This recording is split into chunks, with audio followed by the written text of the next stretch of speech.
Hi, welcome to our BSO එක. අද අපි යන්නේ නුවර. ඉතින් නුවර දළදා වහන්සේ වන්දනා කරන්න තමයි අපි යන්නේ.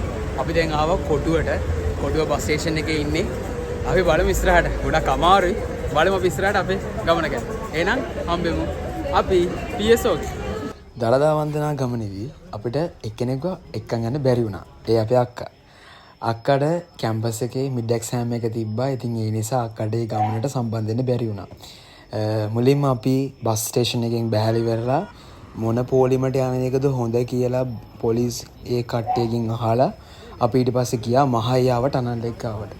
අපේ කොහොම හරි සේනානායක රූට් එක තමයි අපි තෝරන් තිබ්බේ. ඉතින් මහායාවට අනන්ලෙක් ගාව අපි රෑ කෑම එක ගත්තා. අපි අරන් ගියේ පාන් පොල් සම්බෝල සීන සම්බෝල වගේ දේවල්. දළදා වහන්සේ වන්දනා කරන්න තිබ්බ අර ලොකු ආසාව නිසා අපි එදා රාත්‍රියත් කොහොම හරි පාරේ නිදාගෙන ගත කරා. ඊට පස්සේ උදේ පාන්දර මිනිස්සු නැගිට්ටට පස්සේ ස්පේස් එක වැඩි වෙන නිසා කට්ටිය දුවන්න පටන් ගත්තා. ඊට පස්සේ අපි කොහොම හරි මහනුවර සේනානායක රූට් එකේ චොකෝමොකෝ කියන එක ගාවට සෙට් වුණා. අපේ අම්මට පොලිමේ ඉන්න අමාරුයි කියලා අම්මා ඊළඟ දවසේම උදේ පාන්දර එන්නම් කියලා අම්මා ඇවිල්ලා කොළඹව ට්‍රේන් එකේ උදේ 9ට විතර ඉරපා යන්න පටන් ගත්තට පස්සේ සේනානායක රූට් එකේ කිසිම ටෙන්ට් එකකුත් නැති නිසා තිලකවාදිනෙක් ගාවට නිකන් ගොඩක් අමාරුයි දවල් වරුවේ ගත කරන්න. හේතුව පොලිම මූව් වෙන්නෙත් නැහැ. සහ එකම තැන අපි හිටගෙන ඉන්න ගොඩක් වෙලා. ඒකදී අපිට කිසිවක් කිරීමට නොමැත. ඒක හේතුව ඊටම කාර්යකෂ ගමනක් නේද ගමන් කරන්නේ. කොහොමත් බුදුන් දකින්න වගේලා කියන්නේ ලේසියෙන් කරන්න පුළුවන් දෙයක් නෙමෙයි. ඒක කොහොමත් අමාරුයි. 11:35 මොරු කියන්නේ 11:35? ඔව් නෑ. ඔව් මගේ 12යි. ඔව් 12යි වෙලා. හරියටම 12:58 11:58 ඊට පස්සේ අපි මහනුවර තිලකවර්ධන එක ළඟට ලං වුණා. එතන ඉඳලා නම් ගොඩක් පහසු වුණා ගමන් කරන්න. හේතුව මේ අර අවු එහෙම ලොකුවට දැනුන්නේ නැහැ. මේ මාමා කලින් දවසේ රෑ ඉඳලා දළදාවට පූජා කරනකම් ওই මල් ටික තියාගෙන හිටියා. ඉවර නෑ. ආරම්භය දැනුයි ආරම්භය. අවසානයක් නෙවෙයි මේ. ආරම්භය දැනුයි. අපි පොලිමේ ඉන්නේ පළවෙනි දවසේ නිසා එදා ගොඩක් VIP කට්ටියත් මේ දළදා වන්දනා කරන්න ඇවිල්ලා තිබ්බා. ඔය යන්නේ බසස් ටික. ඉතින් අපි උදේට කඩචෝරු කාලා හිටියත් අපිට දවල් වෙන ගොඩක් බඩගිනි දැනුණා. ඊට පස්සේ එතන මුස්ලිම් ස්කූල් එකක මේ කැන්ටින් එකක් වගේ දාලා තිබ්බා කෑම. ඊට පස්සේ අපි එතනින් පොඩ්ඩක් කොහම කෑම කාලා පොඩ්ඩක් අර එතන පොඩි බඩගින්නක් විසඳුමක් විදියට ඔව් අපි කාලා ඉතින් ටිකක් වෙලා හිටියා. ඉතින් ගොඩක් බඩගිනි අවුවයි මහන්සියයි නිදිමතයි ඔක්කොමත් එක්ක අර ඉතින් ලොකු බඩගින්නක් තිබ්බා. ඉතින් අපි ඔව කෑම කාලේ ඉතින් අපි ඒක ෂේප් කරගත්තේ වෙලේ. ඔව කෑවෙත් ගොඩක් බයෙන් හේතුව වොෂ්රූම් ප්‍රශ්නක් තියෙනවා. අපි හරියට දන්නේ නැහැ කොහෙද වොෂ්රූම්ස් තියෙන්නේ කියලා. ඉතින් අර ඒක නිසා අපි දෙකක් තුනක් කාලා ෂේප් කරගත්ත වැඩි. මේ කිව් එකේ ගොඩක් කට්ටිය ඉන්න නිසා ඒ කියන්නේ පොලිමේ ගොඩක් 4-5 දෙනෙක් විතර ඉන්නවා. ඒතර ඒක ඒගොල්ලන්ට මේන්ටේන් කරන්න බැරි නිසා පොලිසිය එකතු වෙලා අපිව කපල් කරා. ඒ කියන්නේ දෙන්න හදලා දැම්මා. ඊට පස්සේ ඉතින් අපි ඉස්සරහට පොඩ්ඩ ඔය විදියට ආවා. මාත් ඉතින් vlog එකක් කරන්න තිබ්බ ආසාවක් නිසා මං ඉතින් ෆෝන් එක උසන් එද්දි පිටිපස්සේ යාළුවෝ ඉතින් බයිනොත් එක්ක ඒ ඉතින් කරගෙන ආවා අතල් එකේ. දළදා වන්දනාවේදී පාරවල් එහෙම පට්ට නීට් එකට තිබ්බා. මේ නැන්ද අත් පාරවල් අතු ගන්න නැන්දල මහමලා ඒ වැඩේ හොඳටම කරලා තිබ්බේ. ඒගොල්ලෝ දාඩිය දාගෙන අතු ගන්නවා දැක්ක අපිට ඇත්තටම දුක හිතුනේ වෙලිනා. අපි කැන්ඩි ඩයලොග් එක ගාවට ලඟ වුණාට පස්සේ එතන තිබ්බ චෙක් පොයින්ට් එක. එතනදී පොලිසිය අපිට කිව්වා බෑග් ඔක්කොම එළියෙන් තියන්න කියලා. අපි ඉතින් පාරකෙන් තමයි බෑග් ඔක්කොම තිබ්බේ. ඒත් අපි දැක්ක සමහර කට්ටිය බෑග් අරන් ගිහිල්ලා ආමි චෙක් පොයින්ට් එකට බෑග්ස් බාර දෙනවා. අවසානට අපි ඉස්සරහට ගිහිල්ලා ආපහු පස්සට ආව බෑග්ස් ටික ගන්න. එහෙම අවශ්‍යතාවයක් නැහැ බෑග් තියලා යන්න ඉතින්. මේ වෙලාවට අපි ඔක්කොම දුවමු මිතුර දුවමු කියලා හැමෝම එක පෙළට දුවනවා. ඉතින් අර කට්ටිය ඔක්කොම එකතු වෙලා තිනවා සහ පොලිම ඉස්සරහට මූව් වෙන්නේ නැති නිසා තමයි ওই විදියට පොඩ්ඩක් වැඩියෙන් කට්ටිය හිටියේ. අපි ඒ වෙලාවෙ ඉතින් හිත අපහැදව ගත්තේ නෑ. ඒක ඒතර වන්දනාවට අවුලක් නිසා අපි ඉතින් පොඩ්ඩ හිමීට ඉස්සරහට ගිය වෙලාවද අපි හිතුවා අපිට එදා වන්දනා කරන්න පුළුවන් වෙයි කියලා. ඒකට හේතුව මේ වෙලාවේදී වෙලාව හවස හරියටම 5යි. ඉතින් ඒත් මේ පොලිම මෙතනින් එහාට පොඩ්ඩක්වත් හෙල්ලුනේ නැහැ. මේ පොලිම දැන් මූව් වෙන්නෙත් නැහැ. සහ එතන ගොඩාක් රෂ් එකකුත් තියෙනවා. ඒ නිසා අපි ගියා අපේ බෑග්ස් ටික ගන්න. බෑග්ස් ටික ගේන්න අපි දැන් බෑග් ටික දාලා වුණා. දැන් බෑග් ටික ගේන්න.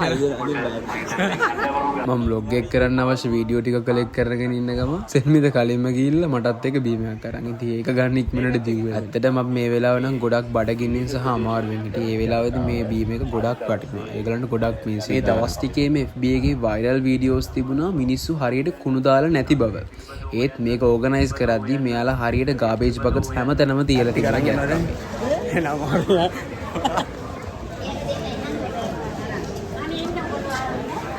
බෑග් 5ක් මගේ ගාව. ඉතුරු බෑග් 4 අපේ යාළුවන්ගෙන් 8 දෙනෙක් පොලිමේ ඉන්නකොට මමයි සෙන්විතයි ආව බෑග්ස් 10ම අරගන්න. ගොඩක් බරයි. ඒත් ඉතින් අරන් එන්න සිද්ධ වුණා. හේතුව පොලිමේ කට්ටියකුත් තියන්න එපේ.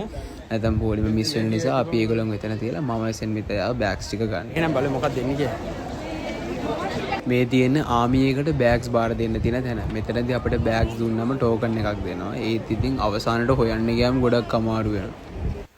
අරගලයට පස්සේ මම ගොඩාක් ලොකු පිරිසක් දැක්කපු පළවෙනි වතාව මේ. ඉතින් මට ගොඩක් සතුටුයි දන්ත ධාතුන් වහන්සේ වඳින්න මෙච්චර දුර ඉඳලා මිනිස්සු ඇවිල්ලා ඉන්න එක ගැන. ගොඩක් ආච්චිලා අසනීප වෙනවා. ඒත් ආපහු කියනවා නෑ නෑ මට කිසි ප්‍රශ්නයක් නෑ කියලා. ආයෙත් පොලිමේ මිනිස්සු ගොඩක් තිබහෙන් ඉන්න නිසාම එතන ගොඩක් බීම දන්සල් තමයි තිබ්බේ. ඉතින් අපි ආපහු පාරක් බීම දෙකක් බිව්වා. ගොඩක් මහන්සි. විශේෂයෙන් කියන්න දෙයක් තියෙනවා. දන්ත ධාතුන් වහන්සේ වන්දනා කරන සිංහල බෞද්ධ මිනිස්සු මේ පෝලිං වල හිටියත් මුස්ලිම් මිනිස්සු එයාලගේ පල්ලිවල වොෂ්රූම්ස් අපිට දුන්නා. මුස්ලිම් මිනිස්සු අපිට වතුර බෙදුවා. කඩල දන්සල් දුන්නා. මාර විදියට එකමුතුකමක් දැක්කා. හරිම සතුටුයි ඒව දකිද්දි. ශ්‍රී ලංකාව කියලා ගැන ඇත්තටම කිව්වොත් පට්ට රටක් කියලා දැනුනේ මේ වෙලාවේ තමයි. ඔන්න මන් දැන් යන්නේ සින්දුවක් කියන්නේ. සෙවනයි මගේ බැලට බලධාරින් සාරණයි සැපතින් සපිරුණු නිවහල් දෙරණයි උපතින් මාට මේ හැමෝමයි. ඉතින් ටිකක් රෑවේගෙන එන නිසා අපි පොඩ්ඩක් ටවුන් එකට ගියා. එහෙනම් අහගන්න නුවර වවුලන් නිසා වන්දනා කරන්න එන්නේ 12 මාලට පටන් ගන්නවා. අපි අද පොලිමේ ඉන්නවා. 12 මාලට වන්දනා කරලා අපි හිතනවා ටික විතර වෙද්දී අපිට ඉඳලා ගන්න පුළුවන් වෙනවා. ඒ තමයි දැන් කියන්නේ. එහෙනම් come and join with us at Kandy City Center. washroom නම් ගියා. දැන් අපිට ඕරෙන් ෆෝන් ටික charge කරගන්න ෆෝන් charge කරගන්න එපා කියලා කිව්වා. මේ අපි දැන් පෙන්නන මේකම charger ගොඩයි. ෆෝන් කියන්න බෑ මම අර අතන charge කරලා තියෙන්නේ. අනේ අර පැත්තේ අදන චාර්ජ් කරන කාලා තියෙන දැන් අපි නිකන් අපි චාර්ජ් කරන්නේ මේ නිකන් කේස් එක බලන්න වගේ එකක් ඉන්නේ නිකන් නේද. ඔය ඉතින් ෆෝන් එක චාර්ජ් වෙනකම් බලාගෙන ඉන්නවා. දුනිතුයි තරඳුයි ඒ වෙලාවේ හිටියේ පට්ට බඩගින්නේ. තරඳුට ගෑස් රයිඩර්ස්ුත් වැඩි වෙලා තිබ්බා. අපි ඉතින් ඉක්මනට ගියා ටවුන් එක මැදම තිබිච්ච open 24/7 කියන රෙස්ටොරන්ට් එකට. ඊට පස්සේ තරඳු ඕඩර් කරලා තිබ්බ ෆ්‍රයිඩ් රයිස් දෙකක්. ඉතින් අපි ඒක කෑවා. අපි යාලා ගෝඩ එක දෙනකම් පොඩ්ඩක් වෙලා අපි කතා කර ඉඳලා තිබිච්ච බඩගින්නට ඉක්මනට අපි කෑවා. කාලා ඉවරලා පොඩ්ඩක් අපි මුණ සෝදගෙන ඉක්මනට අපි අපේ පොලිමට ආවා. අපි 6ට තමයි පිටත් උනේ පොලිමෙන්. අපි කොහොම හරි ආපහු පොලිමට යද්දී හරියටම රෑ 9 වුණා. ඒකට හේතුව අපි මුළු කැන්ඩි ටවුන් එකේම රවුමක් ගැහුවා. එන ලොකු රවුමක් ගැහුවා. අපි දැක්ක නැති තැන්, දැකපු තැන්, දැකපු නැති තැන් හැමදේම ආයෙ බැලුවා. පට්ට ඉතින් ඒක එන අමුතුම එක්ස්පීරියන්ස් එකක්. ඉතින් අපි ගොඩක් කාලේ අපි නාස්ති කරා. අපි දැන් මේ කෑම කාලා ආයෙත් යනවා අපේ සුපුරුදු ස්ථානයට. පුරුදු ස්ථානය කියද්දි තමයි මතක් වුණේ අපි හොඳටම සර්ප්‍රයිස් වෙච්ච අවස්ථාව. පොලිසියගේ අලුත් shift එක වෙනස් වෙච්ච නිසා එයාලට අපි වන්දර ගන්න බෑ කියලා පොඩි කතා බහක් ගියා. හොඳම කතාව කියන්නේ පොලිමේ අයගෙන් ගිහලා කොහොම අපිව දැක්කද කියලා ඒගොල්ලෝ කිව්වා. අපිව දන්නේ නැහැ අඳුරන්නේ නැහැ. කොහමද අපි නැන්දලා හිටියා එතන වාඩි වෙලා. ඉතින් නැන්දලා හිටිය නිසා ඊට පස්සේ පොලිසියත් එක්ක කතා කරලා ඉතින් අපි කොහොමද පොලිමේ ගියා. ඊට පස්සේ අපි පොලිමෙන් නෝ හෙල්ලු. ඒ වල මිනිස්සු මහා පාන්දරනකම් ලැබෙන නිදාගෙන ඉන්න කට්ටිය. උදේ දවල් 12ට වන්දනා කරන්න තමයි නිදාගෙන කට්ටිය. කවුද බුදුරජාණන් වහන්සේ දකින්න තියෙන Facebook එකේ තිබුණා අමුතු පෝස්ට්. ඒ වගේ තිබ්බේ දත්ම දින්න නැතුව ඇඟ හොදන්න නැතුව දවස් ගාණක් පාරේ බුදියලා කොහොමද දරදා මාලිගාව ඇතුළට යන්නේ අපිරිසිදුව. උඩ සමහර වෙලාවට හිතුනේවත් නැති දේවල්. කියන මිනිස්සු දරදා වඳින්න ඇවිල්ලා හිටියෙත් නැහැ. පෝස්ට් වලට ෂෙයා කරනවා, කමෙන්ට් කරනවා. ඉතින් මේ මිනිස්සයා දත්ම දින්න නැතුව හරි බුදුහාමුදුරුවෝ දකින්න එනවා කියන එක කොච්චර වටිනවද? ඒවල් වල බඩු බාණ්ඩ හදිය තියෙනවා. ඒව හොරකම් කරයිද කියලා හිතන්නේ නැතුව ඒක කැටි ගැහිලා පොර බැඳලා මහා දවල් අවුවේ ඉඳලා පට්ට ගේමක් දීලා තමයි මේ දළදා මාලිගාවේ ඇතුළට යන්නේ. ඉතින් මේ මිනිස්සුන්ට අනිත් මිනිස්සු දන්නේ නැහැනේ කොච්චර වේදනාවක් විඳිනවද කියලා ඇතුලේ. දැන් වෙලාව රෑ 10යි. 10ට තමයි ওই මිනිස්සු ඔක්කොම පාරවල මේ තියෙන්නේ මහා දන්සලක්. මේ දන්සලෙන් 30000කට වැඩියෙන් මිනිස්සු ගොඩකට කෑම කන්න පුළුවන් විදිහට යාලා දන්සල හදලා තිබ්බා. ඒක නම් පට්ටම වැඩි. ඔය දැන් වෙලාව හරියටම රෑ 12යි ගානක්. 12:20යිද කොහෙද? ඒ වෙනකොටත් හොඳටම කට්ටිය නිදි ගිහලා ඉතින් නිදාගෙන නැගිටලා ආපහු අපි ගියා පාන්දර 2:40ට වගේ නුවර ටවුන් එක පැත්තට අම්මලත් එක්ක ගිහිල්ලා ආපහු පොලිමට එද්දි තවත් පුංචි ප්‍රශ්නයක්. ඒ ප්‍රශ්නේ නම් කොහොම හරි කතා කරලා කට්ටියත් එක්ක බේරගත්තා. දැන් වෙලාව 3:40 ගානකට විතර ඇති. අපි දැන් මේ පාන්දර දවල් 12 මාර තියෙන වන්දනාවට දැන් මේ පාන්දර 3 ඉඳලා මේ යටි ලෑස්ති වෙනවා මේ. යටි ලෑස්ති වෙනවා. අපිත් එක්ක ගියපු කවුරුත්ම ඇඳුම් මාරු කරේ නැහැ. පාන්දර 4 ඉඳලා දවල් 12 වෙනකන් ඇඳුම් ඇඳන් ඉන්න අවශ්‍යතාවයක් නැහැ කියලා හිතලා තමයි අපි ඇඳුම් ඇඳේ නැත්තේ. ඔය පේනවනේ අපි දැන් ඔය ඉන්නේ තාර පාරක මේ පැදුරු වගේ දාගෙන. මේ ඉන්න අපේ නඩේ අනිත් කට්ටිය. එයාලා හිටිය අපිට ටිකක් ඉස්සරහෙන්. අපි ඉතින් ඉස්සරහට ගෙන අපි පිටිපස්සේ ඉඳලාම ගියා. මේ අපි හිටිය තැන අපි හිටියේ ගොඩක් පිටිපස්සෙන් එයාලට වඩා. පාරේ තමයි අපි වාඩිලා හිටියේ. ඇතුලේ කට්ටිය ගොඩක් එකට නිදාගෙන හිටිය නිසා අපිට ඇතුලේ ඉන්න ඉඩ නැහැ. ඒ නිසා අපි එළියට ඇවිල්ලා යාට ඉඩ දුන්නා. ඒ නිසා අපිට සෙට් උනේ කොහොම හරි එළියේ ඉන්න තමයි. ටික ටික ඉර පායනවා, එළිය වැටෙනවා, කට්ටිය කලබල වෙනවා, පොලිම හැදෙයි කියලා හිතනවා. සමහර කට්ටිය නැගිට ආපහු වාඩි වුණා. අපේ සුබෝධනී මිස් ප්‍රමුඛ පිරිස. එතන තමයි අපේ අම්මා, තාත්තා, නංගි, ඊට පස්සේ වෙනුක මල්ලිලා, සුබෝධ මල්ලිලා, අපේ චන්දි නැන්දලා, ඊට පස්සේ අර නන්දනී අම්මලා හැමෝම හිටියේ එතන. මේනේ මං අර කියපු අපිට හම්බෙන් හම්බුණ හලාවත බෝවත්තේ පැත්තේ ඉන්න අක්කලයි නැන්දයි නංගි. ඔන්න බලාගන්න දැන් තව එක්කෙනෙක් ඉන්නවා. තව කට්ටියක් ඉන්න බලාගන්න. ඔන්න අපේ අම්මයි නංගි අන්න අතන නිදාගෙන ඉන්නව පේනවද? හොඳට නිදි අර දැන් තමයි නැගිට්ටේ. කට්ටිය පොලිං වල ඉන්නේ. අපි ඉස්සරහට ඉන්නේ. ඊට පස්සේ බැලුවට ඔන්න බලාගන්න අපේ දහම් පාසලේ නළුව. මේ ඉන්නේ අපේ දහම් පාසලේ නළුව. කිනොල මල්ලි.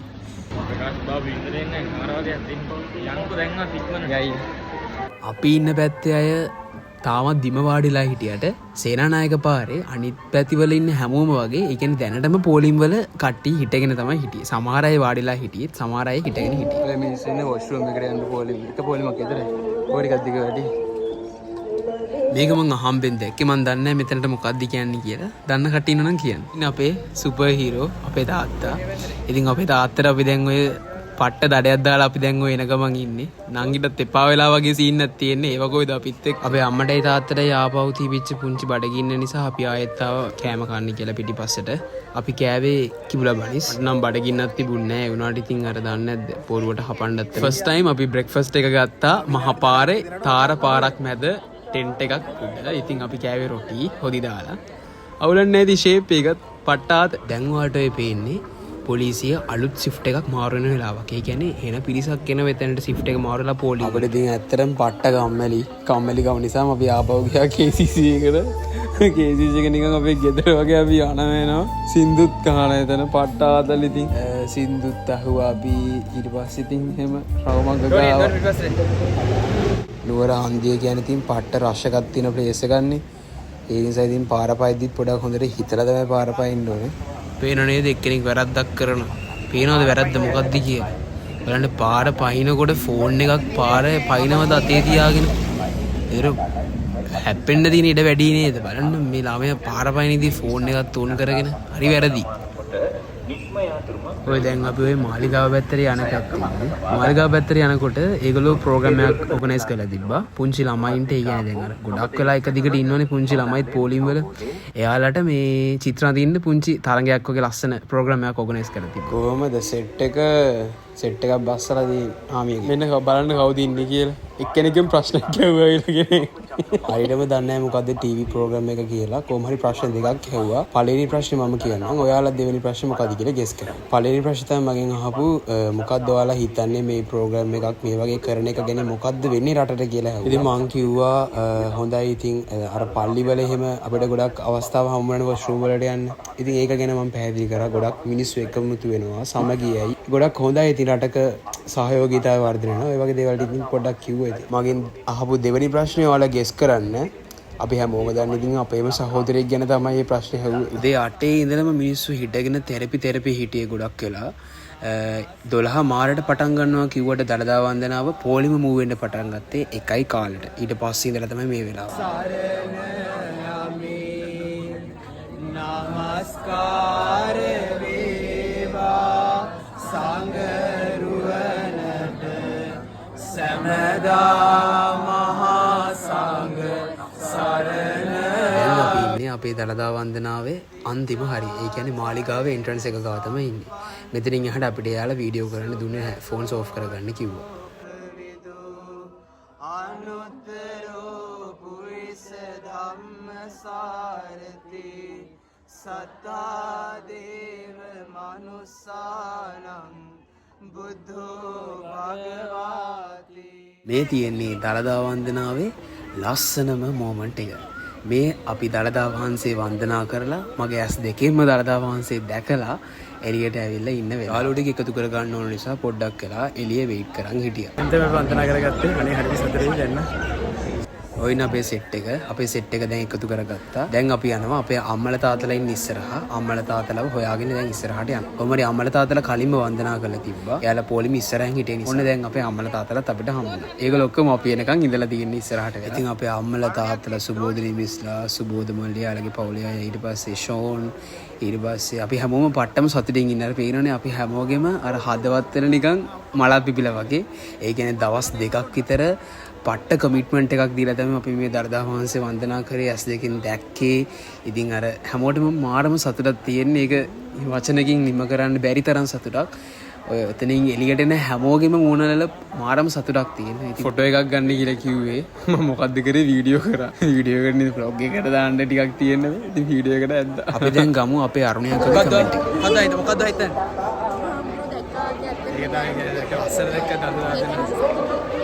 අපේ අරුණියක්වත් ගොඩක් සතුටින් හිටියේ. පාර රත් වෙන නිසා එයාලා වතුර දාලා දීප පාරට. ඒ ගොඩක් වටිනා ඒක ඒ වෙලාවේ හේතුව මේ මාරම රස්නයක් තිබේ. දවල් 12න් පස්සේ පාර රත් වෙනවනේ. ඊට පස්සේ තිබ්බා එතන ලොකු නෙස්ටමෝල් දන්සලක්. ඉතින් ඒ දන්සලේ ගොඩක් අය එකතු වෙලා හිටියේ. ඉතින් ඒකේ පෝලින් තමයි ඉතින් කොහොමද දළදා වහන්සේ වන්දනා කළේ මිනිස්සුන්ගේ මහන්සිය නැති වෙන්න ඒ ඕගනයිසේෂන් ටීම් එක ගොඩක් දේවල් ලෑස්ති කරලා තිබ්බා. ඒත් ගොඩක් කට්ටිය ඒක දකින්නේ නැහැ. හේතුව ගොඩක් වැරදිනේ බලන්නේ මිනිස්සුන්ගේ. ඒ නිසා ඉතින් හොඳ පේන්නේ නැහැ. මේ ඔයාලට දැන් පේන්නේ අනිත් පෝලිම් වලින් දළදා වහන්සේ වන්දනා කරන්න එන අය. මේ වෙලාවේ මම නොටිස් කරා එක දෙයක්. අපේ අම්මගේ මුහුණේ අමුතුම සතුටක් තිබ්බා. හැමෝම සතුටින් තමයි එළියට එන්නේ දළදා වහන්සේ වන්දනා කරලා. ගොඩක් සතුටින් තමයි හැමෝම එන්නේ. ඒත් හැමදාම දකින්න අම්මගේ මුහුණේ අමුතු සතුටක් තිබ්බ නිසා මම ගිහිල්ලා අම්මගෙන් අහුවා මොකෝ උනේ කියලා. එතන හිටපු කෙනෙක් කරන් ඒකෙන් මෙතනට පූජා කළා. පිච්චමල් වල. ඔව්. නේද මොකක්ද වෙලා තියෙන්නේ කියලා. අම්මා අරන් ගිහපු පිච්චමල් ටික බුදුරජාණන් වහන්සේට එයාලා අරගෙන ඒ වෙලෙන් පූජා කරලා. ඒ සතුට තමයි අම්මගේ මූණෙන් ඉතින් එළියට ආවේ. වෙනත් එන්ට්‍රන්ස් එකක් මේ අර. වෙනත් එන්ට්‍රන්ස් එකක්. ඉතින් අපි දළදා වහන්සේ වන්දනා කරාට පස්සේ අපි ඉක්මනට ගියා කැන්ඩි රේල්වේ ස්ටේෂන් එකට. ඉතින් මේ තමයි අපේ නුවර දළදා වහන්සේ වන්දනා කරන්න ගියපු අසිරිමත් සුපිරි චාරිකාව. ඉතින් මේ අපේ දෙවෙනි vlog එක. ඉතින් thank you so much බැලුවට. PSO ගේ YouTube channel එක subscribe කරන්න, like කරන්න, comment කරන්න, share කරන්න. නැවතත් දවසක හමු වෙන බලාපොරොත්තුෙන් අපි යනවා. See you soon PSO. Okay.